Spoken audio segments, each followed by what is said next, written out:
Agus untuk karyawan. Oke, siap. 18, 19, 2 juta, 2. Bismillah, Assalamualaikum warahmatullahi wabarakatuh. Ketemu lagi dengan saya, Agus Kurniawan. Untuk video sebelumnya kita telah membahas terkait dengan pengantar lelang secara umum. Dan kali ini saya akan menyampaikan terkait deskripsi atau definisi serta dasar hukum lelang. Sebelum kita masuk ke materi, di masyarakat kita, istilah lelang ini sudah banyak yang memahami ataupun mendengar. Tapi tentunya masing-masing masyarakat punya persepsi yang berbeda-beda karena banyak jenis lelang yang ada di masyarakat. Bisa kita lihat ada lelang ikan, ada lelang jabatan, ada juga lelang tender, ada juga lelang pegadaian. Dan yang kekinian itu adalah lelang di media sosial, baik itu mungkin Instagram atau media sosial yang lain. Tapi yang akan kita bahas kali ini ada lelang yang di luar 5 tadi, yaitu lelang yang diselenggarakan oleh KPKNL atau masyarakat umum menyebutnya kantor lelang. Dan lelang KPKNL ini ternyata lebih luas pengaruhnya, lebih banyak yang bisa terlibat dibanding dengan 5 lelang yang di awal tadi. Kita ambil contoh kayak lelang ikan. Lelang ikan ini hanya diikuti atau bersentuhan dengan nelayan ikan. Kemudian lelang tender. Lelang tender ini biasanya diikuti oleh pengusaha, kontraktor yang ingin mendapatkan job ataupun proyek pembangunan suatu jembatan, waduk, jalan dan sebagainya. Kemudian ada lelang jabatan. Lelang jabatan ini juga hanya diikuti oleh orang-orang tertentu, yaitu para pejabat atau mungkin pegawai yang ingin mendapatkan jabatan yang lebih tinggi atau jabatan yang lain dengan cara mengikuti lelang jabatan tadi. Dan kemudian ada juga lelang pegadaian. Untuk lelang pegadaian ini hanya untuk orang-orang yang memang menggadaikan barangnya di pegadaian atau di lembaga jaminan gadai. Dan yang terakhir, lelang media sosial. Ini kecenderungan diikuti oleh anak-anak milenial.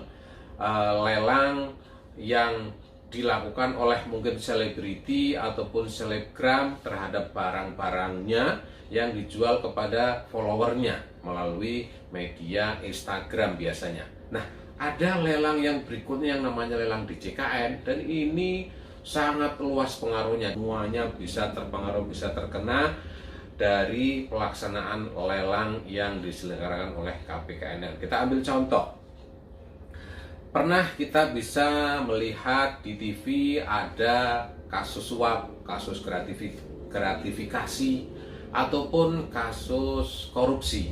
Pada saat itu diproses oleh penegak hukum, bisa jadi kejaksaan, KPK, dan sebagainya. Ada aset-aset yang kemudian disita. Nah, terhadap aset yang disita tadi, itu nanti ujungnya adalah pelaksanaan lelang yang akan diselenggarakan oleh KPKNL.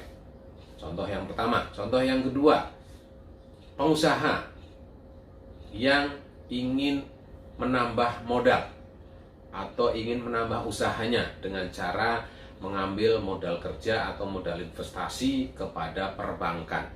Pada saat dia mengambil uang, tentunya ada jaminan yang dijadikan agunan kepada bank. Saat proses kreditnya macet, maka jaminan tersebut itu bisa juga kemudian berakhir di proses pelaksanaan lelang. Lanjut, contoh yang ketiga. Ada masyarakat biasa yang dia sebenarnya tidak tahu menahu terkait dengan lelang ataupun dunia usaha, tapi punya sertifikat, punya tanah, dan sertifikat tanah tersebut dipinjamkan kepada orang lain. Ternyata orang lain ini kemudian meminjam bank dengan jaminan sertifikat punya orang tersebut.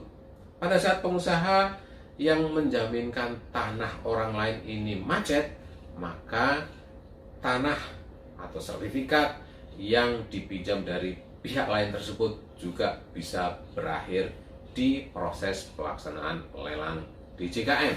Nah, Dari beberapa contoh tadi itu hanya sekelumit atau hanya sedikit contoh, masih banyak lagi contoh-contoh lelang DJKN yang berhubungan dengan masyarakat luas. Di sini menunjukkan bahwa lelang DJKN, lelang KPKNL ini perlu sangat dipahami oleh seluruh lapisan masyarakat sehingga masyarakat bisa mengambil sikap terhadap hal-hal atau proses pelaksanaan lelang. Nanti itu yang pertama ini saya akan sampaikan apa yang menjadi dasar hukum atau peraturan lelang KPKNL. Dasar hukum dari lelang KPKNL adalah Peraturan Menteri Keuangan nomor 213 tahun 2020. Sementara untuk definisinya atau arti lelang yang diselenggarakan oleh KPKNL adalah bahwa lelang berdasarkan Peraturan Menteri Keuangan 213 diartikan sebagai penjualan barang yang terbuka untuk umum dengan penawaran harga secara tertulis dan garing atau lisan yang semakin meningkat atau menurun untuk mencapai harga tertinggi yang didahului dengan pengumuman lelang. Demikian untuk video kali ini saya cukupkan. Silahkan kalau ada yang ingin bertanya-tanya lebih lanjut ataupun menambahkan materi yang saya sampaikan kali ini, silahkan bisa ditulis di kolom komentar. Terima kasih. Assalamualaikum warahmatullahi wabarakatuh.